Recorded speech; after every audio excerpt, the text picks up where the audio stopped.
అందరికీ నమస్కారం. Grouping of cells గురించి చర్చిద్దాం. Grouping the cells in parallel.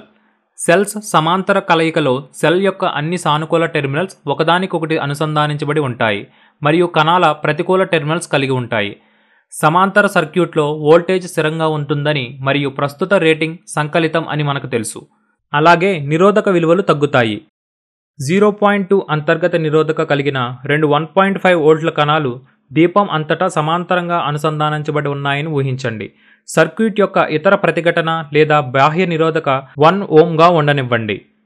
సమాంతర సర్క్యూట్లోని వోల్టేజ్ సర్క్యూట్ అంతటా ఒకే విధంగా ఉంటుంది కాబట్టి సర్క్యూట్ యొక్క మొత్తం వోల్టేజ్ 1.5 వోల్ట్లుగా ఉంటుంది. కింది సూత్రాన్ని ఉపయోగించడం ద్వారా సమాంతర కనెక్ట్ చేయబడిన ప్రతిఘటన యొక్క సమానమైన విలువను తెలుసుకోవచ్చు. 1/R = 1/R1 + 1/R2. మనం ఇంటర్నల్ రెసిస్టెన్స్ని కనిపెట్టబోతున్నాము. అది ఇలా కూడా రాయొచ్చు. 1/R = 1/R1 + 1/R2. సబ్స్టిట్యూట్ చేయండి.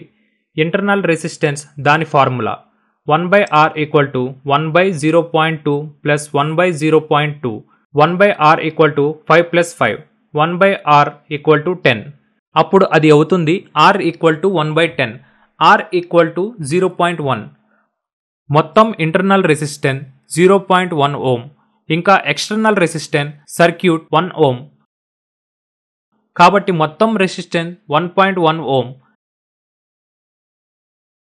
కరెంట్ కనుగొన్నది ఓమ్స్ లా. దాని ఫార్ములా I = V/R. వోల్టేజ్ని సబ్స్టిట్యూట్ చేస్తే దాని ఫార్ములా I = 1.5/1.1. కాబట్టి నేను 1.36 amps సర్క్యూట్కు సిరీస్ను కనెక్ట్ చేయడం ద్వారా యామీటర్ను ఉపయోగించి కరెంట్ని కొలవండి.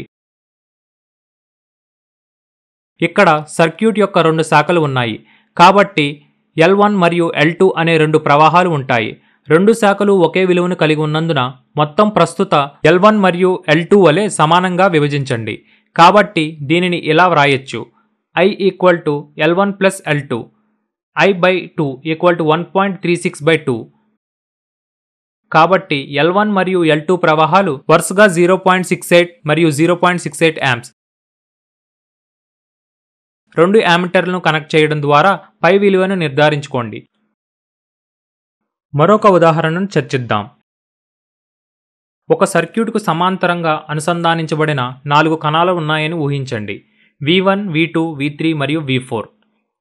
ప్రతి సెల్ 2.5 వోల్ట్లను కలిగి ఉంటుంది మరియు ఓంల అంతర్గత నిరోధకతను కలిగి ఉంటుంది. 0 ohms 5 ohms రెసిస్టెన్స్ లోడ్ని కనెక్ట్ చేయబడుతుంది. సమాంతర కనెక్షన్ల కారణంగా సర్క్యూట్లో మొత్తం వోల్టేజ్ 2.5 వోల్ట్లు. సర్క్యూట్ అంతటా వోల్ట్ మీటర్ను కనెక్ట్ చేయండి మరియు వోల్టేజ్ రీడింగ్ను గమనించండి. మొత్తం అంతర్గత ప్రతిఘటనను కనుగొనడానికి R వాడండి. 1/R = 1/R1 + 1/R2 + 1/R3 + 1/R4. Internal resistance విలువను సబ్స్టిట్యూట్ చేయండి. 1/R = 1/0.5 + 1/0.5 + 1/0.5 + 1/0.5. 1/R = 2 + 2 + 2 + 2. 1/R = 4. R = 1/4. R = 0.25 ohms. కాబట్టి మేము 0.25 ohms అంతర్గత నిరోధకతను పొందుతాము. సర్క్యూట్ యొక్క బాహ్య నిరోధకత 5 ohms. మనం వరుసగా 0.25 మరియు 5 ohmsల ఇంటర్నల్ రెసిస్టెన్స్ మరియు ఎక్స్టర్నల్ రెసిస్టెన్స్ని కలపడం ద్వారా మొత్తం రెసిస్టెన్స్ పొందవచ్చు. కాబట్టి సర్క్యూట్ యొక్క మొత్తం నిరోధకత 5.25 ohmsలు అవుతుంది. కరెంట్ను కనుగొనడానికి ఫార్ములాలో వోల్టేజ్ మరియు రెసిస్టెన్స్ విలువను ప్రత్యామ్నాయం చేయండి. I = V/R. I = 2.5/5.25. I = 0.47 amps. కాబట్టి సర్క్యూట్ యొక్క మొత్తం కరెంట్ 0.47 amps. ప్రస్తుత విలువలు సంకలితం అయినందున అవి ప్రతి శాఖ ద్వారా ప్రవహిస్తాయి. ప్రతి శాఖ ద్వారా కరెంటును లెక్కిద్దాం. ఇక్కడ సర్క్యూట్ 4 శాఖలను కలిగి ఉంటుంది మరియు ప్రతి శాఖకు రెసిస్టెన్స్ యొక్క అదే విలువ ఉంటుంది. కాబట్టి ప్రతి శాఖ ద్వారా ప్రవహించే కరెంట్ ఒకే విధంగా ఉంటుంది. మొత్తం ప్రవాహాన్ని శాఖల సంఖ్యతో విభజించడం ద్వారా మనం శాఖ ప్రవాహాలను పొందవచ్చు. ప్రస్తుతం శాఖ ప్రవాహాలు L/4 = 0.47/4 = 0.11 amps. I1, I2, I3, I4 equal to L by 4 equal to 0.47 by 4 equal to 0.11 amps. కాబట్టి అన్ని శాఖల ద్వారా కరెంట్ 0.11 amps కి సమానం. అమ్మీటర్లను సిరీస్తో కనెక్ట్ చేయండి. ప్రతి ఒక్కటి అన్ని శాఖలతో మరియు లెక్కించిన ప్రస్తుత విలువను ధృవీకరించండి. సర్క్యూట్ 5 శాఖలను కలిగి ఉంటుందని అనుకుందాం. శాఖ ప్రవాహాలను పొందడానికి మొత్తం కరెంటును 5తో భాగించండి. కణాల శ్రేణి మరియు సమాంతర కనెక్షన్ల కలయిక గురించి చర్చిద్దాం.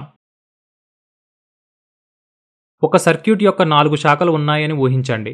4 శాఖలు ఒకదానికొకటి సమాంతరంగా అనుసంధానించబడి ఉన్నాయి. ప్రతి శాఖ 3 సెల్స్ కలిగి ఉంటుంది. సర్క్యూట్ 12 సెల్స్ను రూపొందించబడింది. ప్రతి ఒక్కటి 2 వోల్ట్ల వోల్టేజ్ 0.2 ohms యొక్క అంతర్గత నిరోధకతను మరియు 12 ohms యొక్క లోడ్ నిరోధకతను లేదా బాహ్య నిరోధకత లోడ్ అంతటా ఉన్న అవుట్పుట్ వోల్టేజ్ను గణిద్దాం. బ్రాంచ్ 1 అంతటా ఉన్న వోల్టేజ్ 6 వోల్ట్లు ఎందుకంటే 3 సెల్లులు సిరీస్ను కనెక్ట్ చేయబడ్డాయి. ఇది ఇతర 3 శాఖలకు అదే విధంగా జరుగుతుంది ఎందుకంటే అన్ని శాఖల వోల్టేజ్ యొక్క అదే విలువతో ఒకే సంఖ్యలో కణాలను కలిగి ఉంటాయి.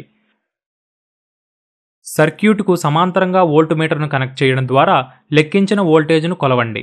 శాఖలు సమాంతరంగా అనుసంధానించబడినందున సర్క్యూట్ అంతటా 6 వోల్ట్లు ఒకే విధంగా ఉంటాయి. లోడ్ సర్క్యూట్ అంతటా సమాంతరంగా కనెక్ట్ చేయబడినందున ఇది లోడ్ అంతటా కూడా ఉంటుంది. రెసిస్టెన్స్ గురించి చర్చిద్దాం. మొదట లెక్కిద్దాం. ఇంటర్నల్ రెసిస్టెన్స్ అన్ని శాఖలలో కణాలు శ్రేణిలో అనుసంధానించబడి ఉంటాయి. శాఖ 1 వద్ద 0.2 ohm యొక్క 3 అంతర్గత ప్రతిఘటనలు శ్రేణిలో ఉంటాయి. అందువల్ల మొత్తం నిరోధం 0.6 ohm. అన్ని శాఖలకు ఒకే విధమైన ప్రతిఘటన ఏర్పడుతుంది. ఇప్పుడు ప్రతి శాఖ అంతర్గత ప్రతిఘటనకు 0.6 ohmలను కలిగి ఉంటుంది. మనం మొత్తం ఇంటర్నల్ రెసిస్టెన్స్ని కనుగొంటాము. ప్రతి శాఖ నుండి ఇంటర్నల్ రెసిస్టెన్స్ యొక్క విలువలను సూత్రంలోకి మార్చండి ఎందుకంటే శాఖలను సమాంతరంగా అనుసంధానించబడి ఉంటాయి. 1/R equal to 1/R1 plus 1/R2 plus 1/R3 plus 1/R4. 1/R equal to 1/0.6 plus 1/0.6 plus 1/0.6 plus 1/0.6.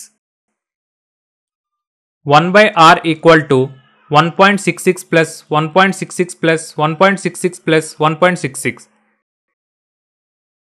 1/R equal to 6.64. R equal to 1/6.64.